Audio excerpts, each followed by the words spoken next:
అన్నయ్య అన్న పిలుపు అమృతతుల్యంగా ఉంటుంది. అది నా తోడ పుట్టినది అన్నయ్య అని పిలుస్తున్నప్పుడు ఆ పిలుపులో ఒక మాధుర్యం ఉంటుంది, ఓ కట్టేసే గుణం ఉంటుంది.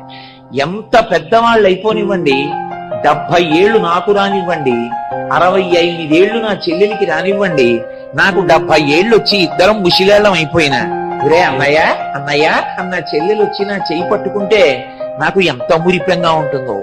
ఇప్పటికీ ఆ పిలుపులో ఉన్న అమృతాన్ని జుర్రుకోవడానికి ఏడాదికి ఒకసారి నేను ఢిల్లీ వెళ్ళి మా చెల్లెలి చేతి అన్నం తిని ఆ పిలుపు పిలిపించుకుని వస్తూ ఉంటాను. అన్నయ్య అన్న పిలుపులో అంత మాధుర్యం ఉంది. అన్నయ్య అనేటప్పటికీ కట్టుబడిపోతాడు. మీరు మా అన్నయ్య గారు లాంటి వారండి అన్నారనుకోండి, చెల్లెమ్మ పసుపు కుంకుమలు పట్టుకెళ్ళమ్మా అంటాడు. పుట్టింటికి వచ్చావు ఉత్తి చేతులతో ఎలా పెడతావు, పట్టుకెళ్ళు పసుపు కుంకాలంటాడు. అన్న అన్న మాటకి అంత అనుబంధం ఉంది. చూడు